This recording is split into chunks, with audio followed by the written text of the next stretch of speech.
नमस्कार मित्रांनो, चिलेशन या टॉपिक मधलं पार्ट 3 मध्ये तुमचं मी स्वागत करतो.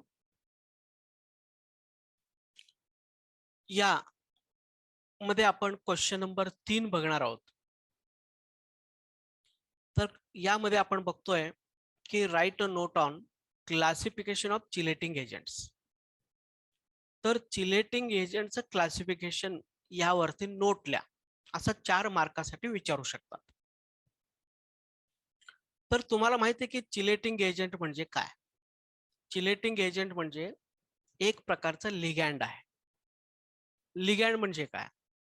लिगॅंड म्हणजे असं कुठलंही एखादा ॲटम, आयन और मॉलिक्यूल की ज्याच्याकडे लोन पेअर ऑफ इलेक्ट्रॉन्स आहेत आणि ते लोन पेअर ऑफ इलेक्ट्रॉन्स ते कुणाला देऊ शकतं? सेंट्रल मेटल ॲटमला किंवा आयनला देऊ शकतं. त्याला आपण म्हणतो लिगॅंड. मग चिलेटिंग एजंट म्हणजे काय? जर ज्या लिगॅंड मध्ये 2 किंवा 2 पेक्षा जास्त डोनर ॲटम्स आहेत. नायट्रोजन डोनर ॲटम म्हणजे कुठले बघा? नायट्रोजन, ऑक्सिजन, सल्फर, ह्याला आपण डोनर ॲटम म्हणतो. किंवा 2 किंवा 2 पेक्षा जास्त डोनर ॲटम असणाऱ्या लिगॅंडना आपण काय म्हणतो? Chelating agents. पुन्हा आपण बघितलं चिलेटिंग एजंट का नाव दिलेलं ह्यांना? कारण हे चिलेटिंग एजंट्स काय करतात? चिलेट तयार करतात. चिलेट नावाचं कंपाऊंड तयार करतात. त्यानंतर पॉलिडेंटेड लिगॅंड्स ह्यांनाच म्हटलं जातं. ह्या चिलेटिंग एजंटनाच आपण बघितलेले पॉलिडेंटेड लिगॅंड्स म्हणतात. पॉलिडेंटेड म्हणजे ज्या लिगॅंडमध्ये 2 किंवा 2 पेक्षा जास्त डोनर ॲटम्स आहेत. ओके, तर इथपर्यंत आपण मागच्या 2 व्हिडिओमध्ये बघितलेल्या. आज व्हिडिओ 3 मध्ये आपण बघणार आहोत की चिलेटिंग एजंटचं क्लासिफिकेशन. तर चिलेटिंग एजंट जे आहे, तर एच डील नावाच्या एका सायंटिस्टने काय केलं की बाबा ह्या पॉलिडेंटेड लिगॅंड्स किंवा चिलेटिंग एजंट्स यांच्यामध्ये किती डोनर ॲटम्स आहेत, नंबर ऑफ डोनर ॲटम्स किती आहेत, ह्याच्यावरनं त्यांनी काय केलं, पुन्हा त्याची वेगवेगळ्या प्रकारामध्ये विभागणी केलेलं आहे, क्लासिफिकेशन केलेलं. Depending upon the number of donor atoms present in the chelating agents, these chelating agents have been classified further into various types. Okay, for example, bidentate ligands or chelating agents, tridentate chelating agents, quadridentate chelating agents, pentadentate chelating agents, hexadentate. Okay, like that, depending upon the number of donor atoms, these chelating agents are further divided into 5 or 6 types or many types. You can divide it many types. Okay, for example, what is meant by bidentate ligands? बायडेंटेड लिगॅंड्स म्हणजे काय, तर 2 donor item असणारे. ट्रायडेंटेड म्हणजे काय, 3 donor item असणारे. Quadri 4 donor item असेल एखाद्या ligand मध्ये, एखादा चिलेटिंग एजंट मध्ये, एखादा पॉलिडेंटेड लिगॅंड मध्ये जर 4 डोनर ॲटम्स असतील तर त्याला आपण म्हणतो क्वाड्रिडेंटेड लिगॅंड. आणि 5 डोनर ॲटम असतील, 6 डोनर ॲटम असतील तर पुन्हा पेंटाडेंटेड, हेक्साडेंटेड असं आपण नाव देतो.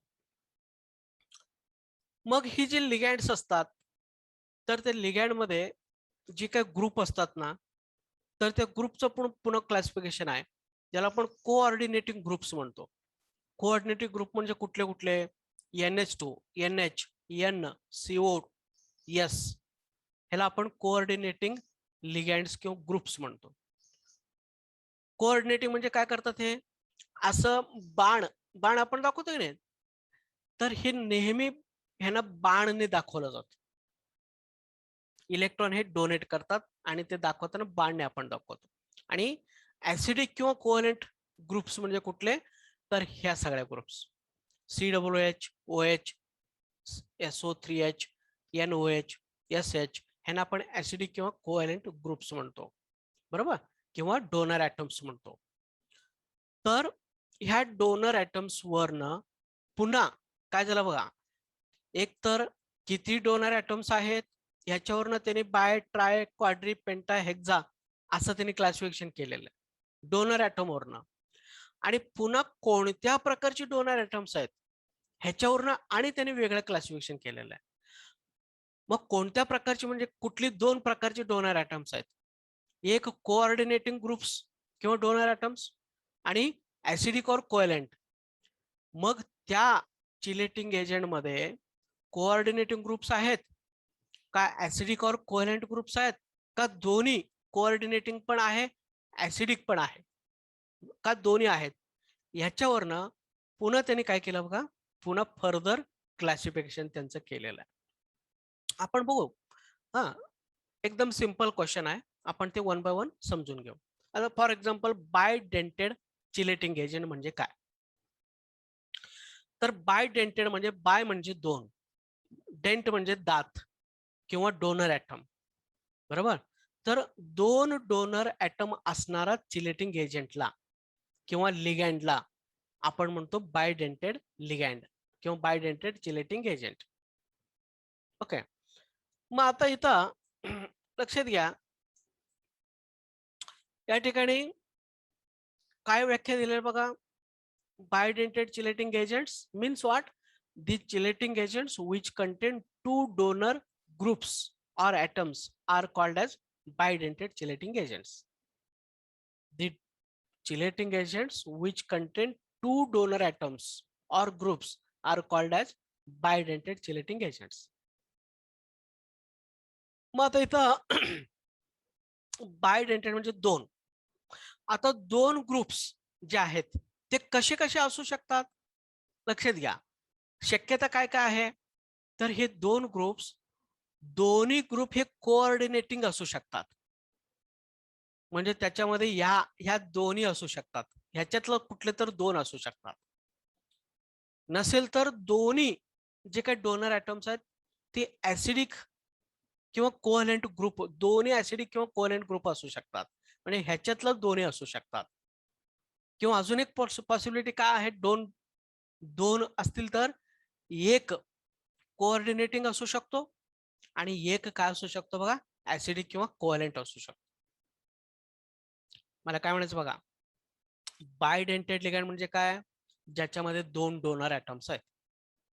मग आता दोन डोनर ऍटम म्हणजे, तर डोनर ऍटम कुठले कुठले प्रकारचे असू शकतात, तर ते दोन्ही डोनर ऍटम्स ह्या कोऑर्डिनेटिंग असू शकतात किंवा दोन्ही डोनर ऍटम हे ऍसिडिक असू शकतात. नसेल तर एक डोनर ऍटम कोऑर्डिनेटिंग असेल आणि दुसरं डोनर ऍटम ऍसिडिक असेल.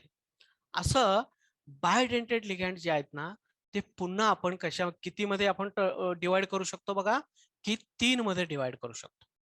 3 प्रकारामध्ये. कसं, पहिला प्रकार काय होऊ शकतं, पॉसिबिलिटी काय आहे की bidentate ligand containing two acidic groups. Bidentate ligand containing two acidic group, दोन्हीचे दोन्ही ऍसिडिक असू शकतात. फॉर एक्झाम्पल COOH हा ऑक्झॅलिक ऍसिड आहे. ऑक्झॅलिक ऍसिड हा बायडेंटेड लिगँड आहे. बायडेंटेड लिगँड काय म्हटलं आपण, दोन डोनर ऍटम्स आहेत. इथं COOH मधला हा डोनर आहे आणि COOH मधला हा ऑक्सिजन डोनर आहे. हा हायड्रोजन निघून गेले की इथं दोन लोन पेअर ऑफ इलेक्ट्रॉन येतात आणि हे दोन लोन पेअर ऑफ इलेक्ट्रॉन त्या मेटल आयनला जातात. म्हणून ह्याला आपण म्हणतो बायडेंटेड लिगँड. आणि हा पण थायलिक ऍसिड सुद्धा बायडेंटेड लिगँड आहे. थायलिक ऍसिड बायडेंटेड काय, इथं पण दोन ऍसिडिक ग्रुप्स आहेत आणि हायड्रोजन निघून गेलं, ह्याच्यावरती दोन इलेक्ट्रॉन येतात आणि हे दोन इलेक्ट्रॉनने मेटलला अटॅच होऊ शकतात. हे दोन इलेक्ट्रॉन मेटलला अटॅच होऊ शकतात, म्हणून ह्याला बायडेंटेड लिगँड म्हणलो. मग बायडेंटेड मध्ये पुन्हा कुठला प्रकार आहे, तर बायडेंटेड मध्ये bidentate chelating agent containing two acidic groups असं आहे ते. ह्याची काही एक्झाम्पल्स आहेत, दोन्ही ऍसिडिक ग्रुप्स आहेत. ओके. आता अजून ह्याच्यामध्ये क्लासिफिकेशन काय होऊ शकतं, दुसरं कुठला प्रकार असू शकतो, तर one acidic and one coordinating असू शकतो.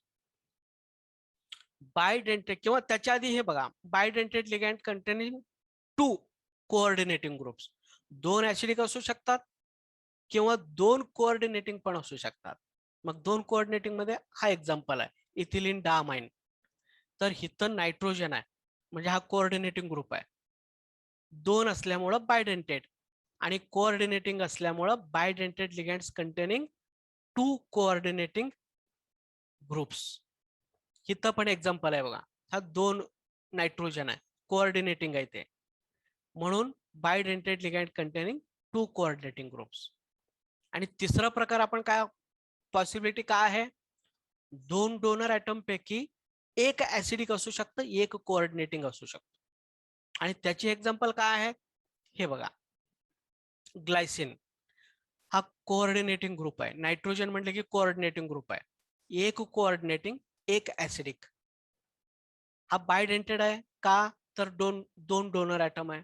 कुठली 2 डोनर, NH2 एक डोनर ऍटम आहे, COOH डोनर ऍटम आहे, त्यामुळे हा बायडेंटेड लिगँड झाला. आता बायडेंटेड मधला हा कुठला प्रकार येतोय, बायडेंटेड ligand containing 1 acidic and 1 coordinating, 1 acidic and 1 coordinating, 1 acidic and 1 coordinating. Okay, तर बायडेंटेड लिगँड मध्ये पुन्हा आपण हे डोनर ऍटम ऍसिडिक आहेत की कोऑर्डिनेटिंग आहे, याच्यावरनं पुन्हा आपण 3 भागामध्ये विभागलो. मग 3 भागामध्ये कसं, पॉसिबिलिटी काय आहे, ह्या 2 डोनर ग्रुप पैकी दोन्हीचे दोन्ही ऍसिडिक असू शकतात, दोन्हीचे दोन्ही कोऑर्डिनेटिंग असू शकतात, किंवा दोन पैकी एक ऍसिडिक आणि एक कोऑर्डिनेटिंग असू शकतात. त्याच पद्धतीने समजा ट्रायडेंटेड लिगँड आपण घेतलो, म्हणजे 3 डोनर ऍटम. आता ह्याच्यामध्ये 3 डोनर ऍटम्स आहेत. मग ह्या 3 डोनर ऍटम म्हटल्यानंतर काय काय पॉसिबिलिटी असू शकतात बघा. पहिलं पॉसिबिलिटी, तिन्हीच्या तिन्ही ऍसिडिक असू शकतात. डोनर ऍटम 3 आहेत म्हणून ह्याला ट्रायडेंटेड म्हणतो. मग ह्याच्यात पॉसिबिलिटी काय, किती प्रकार होऊ शकतात त्या 3 डोनर मध्ये बघा. पहिला प्रकार आहे 3 ऍसिडिक ग्रुप असू शकतात. ह्या तिन्हीचे 3 ऍसिडिक ग्रुप आहेत. टार्टारिक ऍसिड हा एक एक्झाम्पल आहे. त्याच्यानंतर काय एक्झाम्पल असू शकतो बघा, 2 ऍसिडिक आणि एक कोऑर्डिनेटिंग ग्रुप असू शकतो, पण याचं एक्झाम्पल सापडलेलं नाही, पण पॉसिबिलिटी आहे. 3 डोनर ऍटम पैकी काय असू शकतं बघा, 2 ऍसिडिक असू शकतात, एक कोऑर्डिनेटिंग असू शकतात, पण एक्झाम्पल अजून सापडलेलं नाही. अजून काय पॉसिबिलिटी आहे, 3 पैकी एक ऍसिडिक आणि 2 कोऑर्डिनेट असू शकतात. फॉर एक्झाम्पल हा ऍसिडिक आहे आणि हा कोऑर्डिनेटिंग, 2 कोऑर्डिनेटिंग आहेत, एक ऍसिडिक आहे. अजून काय पॉसिबिलिटी आहे, तर तिन्हीचे तिन्ही कोऑर्डिनेटिंग असू शकतात. मग हे तिन्हीचे तिन्ही कोऑर्डिनेटिंग ग्रुप्स आहेत. लक्षात आलं. ट्रायडेंटेड लिगँड जे आहेत, तर ट्रायडेंटेड लिगँड मध्ये आपण काय बघितलं बघा, ट्रायडेंटेड लिगँड म्हणजे तीन डोनर ऍटम असणारे ह्यांना आपण ट्रायडेंटेड लिगँड म्हणतो. ज्यांच्याकडे 3 डोनर ऍटम्स आहेत त्यांना आपण ट्रायडेंटेड लिगँड म्हणतो. आणि हे ट्रायडेंटेड लिगँड पुन्हा जर क्लासिफिकेशन करायचं झालं, त्याच्यामध्ये ऍसिडिक आहे का कोऑर्डिनेटिंग ग्रुप आहे त्याच्यावरनं, तर किती क्लासिफिकेशन होऊ शकतात बघा, किती पॉसिबिलिटीज होऊ शकतात. तिन्हीचे तिन्ही ऍसिडिक ग्रुप असू शकतात. त्याच्यानंतर 2 ऍसिडिक आणि एक कोऑर्डिनेटिंग होऊ शकतात. त्याच्यानंतर एक ऍसिडिक आणि 2 कोऑर्डिनेटिंग, एक ऍसिडिक आणि 2 कोऑर्डिनेटिंग होऊ शकतात. आणि त्याच्यानंतर तिन्हीचे तिन्ही कोऑर्डिनेटिंग असू शकतात. ह्या पॉसिबिलिटीज. त्याच्यानंतर पुन्हा आपण जर म्हटलं टेट्राहायड्रल किंवा टेट्राडेंटेड चिलेटिंग एजंट, ह्याच्यामध्ये काय क्लासिफिकेशन होऊ शकतं, तर टेट्राडेंटेड चिलेटिंग एजंट म्हणजे नेमकं काय, तर ज्याच्यामध्ये 4 डोनर ऍटम्स आहेत, 4 डोनर ऍटम्स आहेत. मग 4 डोनर ऍटम म्हणजे फॉर एक्झाम्पल हे SH, NH, NH, एक donor atom, 2 donor atom, 3 donor atom, 4 donor atom, तर 4 डोनर ऍटम्स आहेत. मग याचं पुन्हा फर्दर क्लासिफिकेशन होऊ शकतो, पण सिलेबस मध्ये नाही आहे. काय कॉम्प्लिकेशन क्लासिफिकेशन होऊ शकतो बघा, उदाहरणार्थ एक coordinating 3 acidic, 2 coordinating 2 acidic, 3 coordinating 1 acidic. बरोबर. तर या पद्धतीने आपण पुन्हा त्याची क्लासिफिकेशन करू शकतो. पण सिलेबसमध्ये नसल्यामुळे फक्त एक एक्झाम्पल लक्षात ठेवा. टेट्राडेंटेड लिगँडचं एक्झाम्पल रुबॅनिक ऍसिड आहे. तर रुबॅनिक ऍसिड मध्ये 4 डोनर ऍटम्स आहेत. त्यानंतर दुसरं हेक्झाडेंटेड, पेंटाडेंटेडचं एक्झाम्पल दिलेलं नाही. तर हेक्झाडेंटेड चिलेट, हेक्झा म्हणजे 6 डोनर ऍटम असतील तर त्याला आपण म्हणतो हेक्झाडेंटेड चिलेटिंग एजंट. मग इथं 6 आहेत का बघा, 1 2 3 4 5 6. हे जे लाल दाखवलंय ना, हे सगळे डोनर ऍटम आहेत. ह्यांच्याकडे लोन पेअर ऑफ इलेक्ट्रॉन आहेत आणि हे मेटल ऍटमला देतात ते. बरोबर. मग इथं hexadentate ligands. So what is mean by hexadentate ligand किंवा chelating agent? The chelating agent which contains 6 donor atoms is called as hexadentate ligands. पुन्हा ह्याची फर्दर क्लासिफिकेशन आपण करू शकतो. 1 coordinating 5 acidic, 2 coordinating 4 acidic, 3 coordinating 3 acidic, 4 coordinating 1 acidic. बरोबर. 4 coordinating 2 acidic, 5 coordinating 1 acidic. Okay. आणि सगळीची सगळी coordinating किंवा सगळीचे सगळे ऍसिडिक, असं आपण क्लासिफिकेशन करू शकतो. पण तुमच्या सिलेबसमध्ये नाहीये. फक्त हा एक्झाम्पल ठेवा, लक्षात ठेवा हेक्झाडेंटेड लिगँड साठी. ओके. तर मित्रांनो, या पद्धतीने आपण पार्ट 3 या व्हिडिओमध्ये बघितलेलं आहे की क्लासिफिकेशन ऑफ चिलेटिंग एजंट्स हे 4 मार्कासाठी बरेच वेळा विचारला जातो. आणि ह्याच्यामध्ये आपण बघताना म्हटलं की depending upon the donor atoms, the chelating agents are classified into various various types. For example, bidentate, tridentate, quadridentate, pentadentate, hexadentate. आणि पुन्हा ह्यांच्यामध्ये क्लासिफिकेशन केलेलं आहे. कशावरनं क्लासिफिकेशन केलेलं आहे की ह्याच्यात ऍसिडिक ग्रुप आहे का कोऑर्डिनेटिंग ग्रुप आहे, आणि किती ऍसिडिक आहे आणि किती कोऑर्डिनेटिंग ग्रुप आहे, ह्याच्यावरनं पुन्हा काय केलेलं आहे, क्लासिफिकेशन केलेलं आहे. आणि आपण ते सगळं डिटेलमध्ये या व्हिडिओ नंबर 2 मध्ये बघितलेलं आहे. ओके. तर सॉरी, व्हिडिओ 3 मध्ये बघितलेलं आहे. मग आपण व्हिडिओ 4 जे आहे पुढच्या लेक्चरमध्ये व्हिडिओ 4 बघणार आहोत. आणि ह्या पार्ट 4 मध्ये आपण बघतो की structural requirements for chelate formation. Chelate तयार होण्यासाठी काय काय गरजेचं आहे, तर या विषयावरती आपण काय बघतो, पार्ट 4 मध्ये बघणार आहोत. तर मित्रांनो, इथं आपण थांबतोय. धन्यवाद. थँक्स.